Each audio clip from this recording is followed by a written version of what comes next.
दोस्तों, दिल्ली की सड़क पर 300 सांसद। आप सोचिए, संसद चल रही हो और सांसद छोड़कर सड़कों पर उतर आए और उनके हाथ में तिरंगा, गले में संविधान की किताब और नारे गूंज रहे हो, संविधान बचाओ, लोकतंत्र बचाओ। दिल्ली की सड़कों पर यही नजारा देखने को मिला। राहुल गांधी सबसे आगे, अखिलेश यादव बैरिकेडिंग कूदते और पीछे पूरा विपक्षी मोर्चा। लेकिन सवाल यह है, क्या ये लोकतंत्र की रक्षा का आंदोलन था या चुनाव से पहले की सियासी रणनीति? आइए इसी पर समझते हैं इस पूरी खबर को।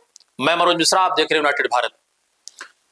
मित्रों, 12 अगस्त 2025 दोपहर 12 बजे मार्च की शुरुआत। रूट संसद भवन, जनपद मंडी हाउस, चुनाव आयोग मुख्यालय, दूरी लगभग 2.5 किलोमीटर।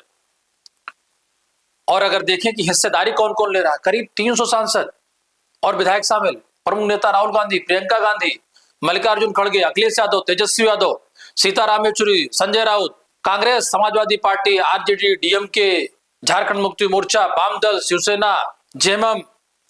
और इनके मुख्य मुद्दे क्या हैं? ईवीएम में गड़बड़ी, पारदर्शिता पर सवाल, हाल के उपचुनाव में कथित धांधली, चुनाव आयोग की चुप्पी और सरकार पर पक्षपात का आरोप।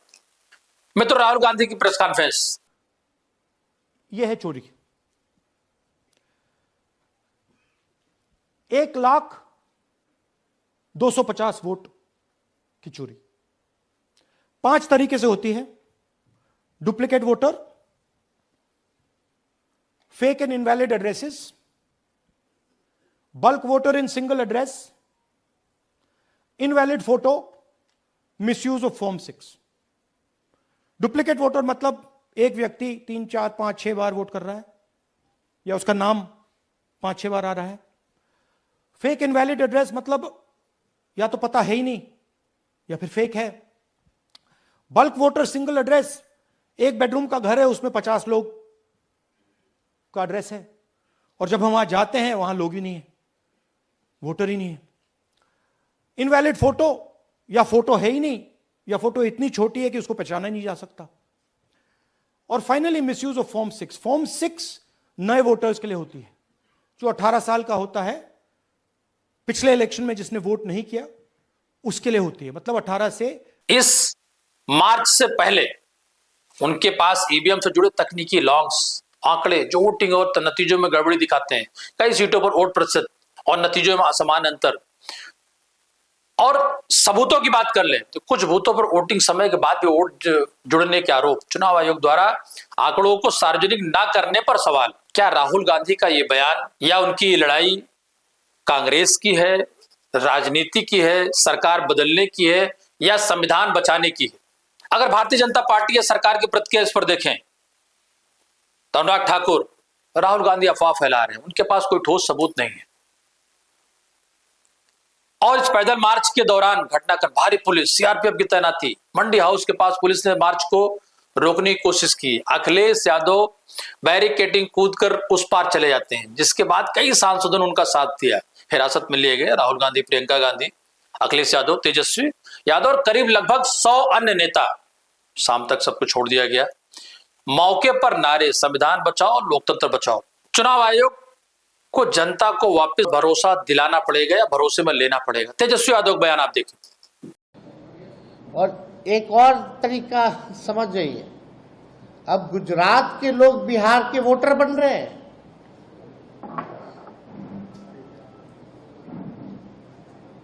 जो भाजपा के प्रभारी हैं भीखू भाई, वो पटना के वोटर बन गए हैं। ठीक है, उन्होंने आखिरी वोट जो है गुजरात में दिया था 2024 में, लेकिन वो पटना के भी वोटर बने हुए हैं। नाम उन्होंने कटवा लिया गुजरात में, वो ठीक है, लेकिन आप समझिए कि 5 साल हुआ नहीं कि आप जगह बदल बदल के वोट दे रहे हैं। तो भीखू भाई जो है प्रभारी हैं भाजपा के, अब वो पटना के वोटर बन गए। अब पता नहीं पटना बिहार का चुनाव खत्म होगा तो फिर नाम कटवा करके कहाँ के बन जाएंगे, ये तो वही बता पाएंगे। लेकिन इन लोगों का षड्यंत्र जो है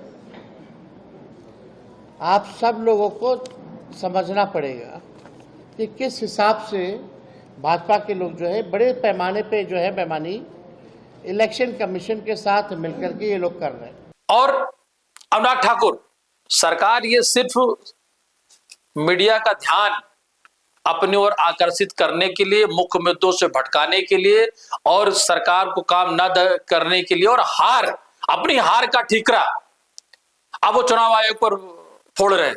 जबकि मित्रों, इसी चुनाव आयोग ने उनको झारखंड में जीत दिलाई, इसी चुनाव आयोग ने उनको कर्नाटक में जीत दिलाई, इसी चुनाव आयोग ने उनको हिमाचल में जीत दिलाई। तब ईवीएम खराब नहीं होता है। और अगर आप देखें तो करोड़ों लोगों ने सोशल मीडिया पर इसको ट्रेंड किया, save constitution, political drama, Rahul Gandhi, और इस पे दो राय बन गई आपस में, दो ध्रुव में, पक्ष और विपक्ष। विपक्ष के समर्थक कह रहे हैं ये संविधान बचाने की लड़ाई है, सरकार समर्थक चुनाव हारने के डर से ड्रामा। विशेषज्ञ की टिप्पणी अगर आप बात करें, पारदर्शिता के लिए स्वतंत्र जांच की जरूरत। आगे की योजना, राहुल गांधी ने ऐलान किया कि चुनाव आयोग कार्रवाई ना करे तो सुप्रीम कोर्ट जाएंगे। विपक्ष का प्लान, राज्यों में भी ऐसे मार्च निकालेंगे, सरकार के फर्जी वोटों की बनी सरकार का आईना दिखाएंगे। लेकिन चिंता की बात है, अगर सड़कों पर 300 सांसद संसद को छोड़कर उतर जाएं, ये भारतीय राजनीति में एक ऐतिहासिक घटना के रूप में देखा जाएगा और सरकार को सोचना पड़ेगा कि आखिर क्या है 2014 से 2025 के बीच में ऐसा विरोध, और विरोध को इस तरीके का समर्थन नहीं मिला। ये क्या एक महज सियासी ड्रामा है, या जनता के जो मूल मुद्दे हैं उनसे भटकाने की बात हो रही है, या आने वाले चुनाव सिर्फ सत्ता के नहीं बल्कि भरोसे और पारदर्शिता के साथ हो, उसकी एक परीक्षा है, उसके लिए एक चुनौती या एक चैलेंज है। और मित्रों, आपने देखा होगा कि जो सवाल चुनाव आयोग से होता है उसका जवाब भारतीय जनता पार्टी देना चाहिए, क्योंकि राजनीतिक दल है, उसकी सरकार है, कई राज्यों में है। तो चुनाव आयोग पे बहाने सरकार किसकी चुनी गई? भारतीय जनता पार्टी की। तो यह आरोप प्रत्यारोप तो भारतीय जनता पार्टी के पर और उनके चुनावी प्रबंधन पर लगता है कि उनके, जैसे बार बार ये बात आपने सुनी होगी कि जो संवैधानिक संस्थाएं हैं, अभी तक ईडी, सीबीआई, इनकम टैक्स के साथ साथ अब चुनाव आयोग लगातार विपक्ष के सवाल पे है, घेरे में है। और राहुल गांधी की प्रेस कॉन्फ्रेंस की बात कर ले, अभी आपने देखा होगा तेजस्वी की प्रेस कॉन्फ्रेंस, या बाकी जो विपक्षी नेता है वो इस बात को अब तक बताने में प्रथम दृष्टया कागजों के आधार पर ये कोशिश है या ये प्रयास है या उनके सबूत है, उनका ये मानना है कि साहब वोटों की 420, वोटों की चोरी, चाहे वो महाराष्ट्र के चुनाव हो, चाहे वो हरियाणा का चुनाव हो, चाहे 2024 को लोकसभा चुनाव हो।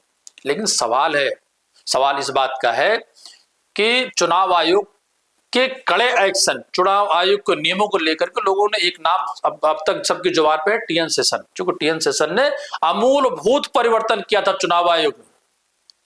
इससे पहले लोग चुनाव आयोग के बारे में जानते नहीं थे, एक ऐसी संस्था थी जो काम तो करती थी, लेकिन इसका राजनीतिक इस्तेमाल या इसका जनमानस में कोई बहुत बड़ा मूलचूर परिवर्तन को लेकर के कोई सवाल या इसको लेकर के कोई मैसेज देना, वो आया तो ये एक समय के बाद है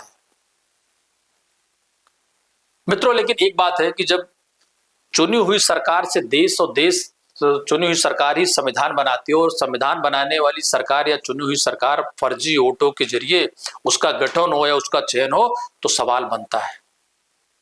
अब वो चाहे देश को उच्च सदन में इसकी सफाई दी जाए, असबूतों के आधार पर दी जाए, चाहे सुप्रीम कोर्ट के दखल के बाद चुनाव आयोग इस पर इसकी जांच करे और सच और झूठ का पर्दा फाश करे। क्योंकि 2014 से पहले जिस तरीके से आपने देखा होगा 12-13 में 14 के चुनाव से यूपीए सरकार थी 10 साल तक, 14 के चुनाव होने से पहले आम आदमी के लगने लगा था कि देश की सबसे भ्रष्ट सरकार है। उसमें अगर आपको याद हो, खेल घोटाला, शीला दीक्षित जी की बात कर लें, कलमाड़ी की बात कर लें, बहुत सारे ऐसे नेता थे, बहुत सारे ऐसे जो कांग्रेस के साथ समर्थन में थे, कांग्रेस के नेता मंत्री थे, जिनको पूरे देश में अन्ना आंदोलन के जरिए, रामदेव के जरिए या बहुत सारे ऐसे लोग थे जिनके जरिए ये बताने का प्रयास किया गया कि यूपीए सरकार पूरी तरीके से भ्रष्ट है, इससे और भ्रष्टाचार में व्याप्त है, करप्शन चरम पर है और वो सरकार को जाना पड़ा। ये बातें मैं इसलिए कहना चाह रहा हूं, अन्ना आंदोलन से आपको पता है कि केजरीवाल और आम आदमी पार्टी उभरती, अन्ना को जेल भी जाना पड़ता, फिर छोड़ना पड़ता, वो सारी स्थिति आपने देखी। लेकिन एक एक बच्चे, एक एक इंसान, 140 करोड़ की आबादी के दिमाग में बात भर दी गई थी कि यूपीए सरकार में 2G 3G, जीजाजी या कलमाड़ी या शीला दीक्षित, ये सब लोग भ्रष्ट है और सभी लोगों को भ्रष्ट साबित करने में भारतीय जनता पार्टी या एनडीए सरकार, एनडीए गठबंधन ने पूरी ताकत लगा रखी थी। और जब 2014 चुनाव हुआ तो 14 चुनाव परिणाम से पहले ही कांग्रेस और कांग्रेस गठबंधन ने स्वयं हार मान ली थी। 10 साल की सरकार के बाद जब मोदी जी तीसरा कार्यकाल शुरू करते हैं, जिसमें 240 सांसद या 240 संख्या उनकी स्वयं की होती है और चंद्रबाबू नायडू और नीतीश से गठबंधन से उनकी सरकार बनती है,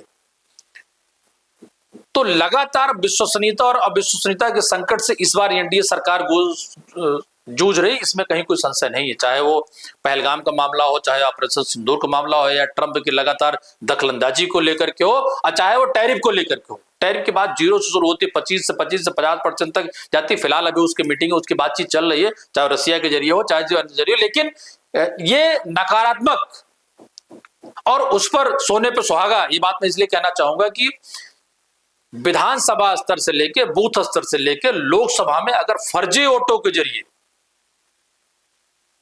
एक तरफ जहां बिहार में वोटों को सुधार करने को लेकर के सरकार लगातार एसआईआर के जरिए उसमें सुधारकरण को लेकर के चुनाव आयोग युद्ध कर रहा है या जूझ रहा है, वहां लगातार आरोप प्रत्यारोप मामला सुप्रीम कोर्ट जाता है और सुधार करने की नौबत आती है। वहीं दूसरी तरफ वोटों को सुधार से पहले फर्जी वोटों से बनी सरकार के जो आरोप लगातार राहुल गांधी टंके की चोट पर लगा रहे हैं, ये सरकार के एक बाल पर एक सवाल है। और जहां भारतीय जनता पार्टी के प्रमुख नेता, चाहे वो मोदी जी हो, प्रधानमंत्री हैं, चाहे गृह मंत्री हो, चाहे रक्षा मंत्री हो, वरिष्ठ नेताओं को इस पर अभी कोई सबूतों के तहत कोई ऐसा बयान नहीं आया कि राहुल गांधी की प्रेस कॉन्फ्रेंस को, राहुल गांधी के आरोप को कोई कड़ा जवाब दिया जा सके। दूसरी तरफ जब लगातार पिछले कम से कम 5, 7, 10 वर्षों में देखा गया कि कई चुनाव आयुक्त कई तरीके का बयान लगातार देते रहे, तो इस मुद्दे पर चुनाव आयोग क्यों नहीं कोई खड़े बयान या कड़ी प्रतिक्रिया नहीं देता, या राहुल गांधी पर एफआईआर क्यों नहीं दर्ज कराता अगर उनके झूठे बयान है तो, उनके बयानों कोई सच्चाई नहीं है तो। जबकि आप देखिए इन्हीं सब को लेकर के कांग्रेस, मतलब कर्नाटक में एक मंत्री को त्यागपत्र भी देना पड़ा, जबकि वो राहुल गांधी के खिलाफ उनको जाकर उन्होंने बयानबाजी की और अंततः उनको अपना पद गंवाना पड़ा और त्यागपत्र देना।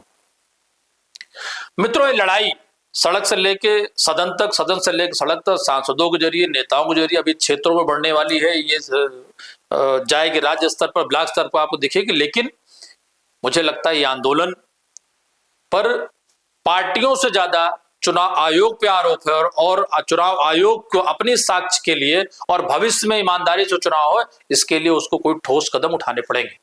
आपका बहुत बहुत आभार, बहुत बहुत धन्यवाद।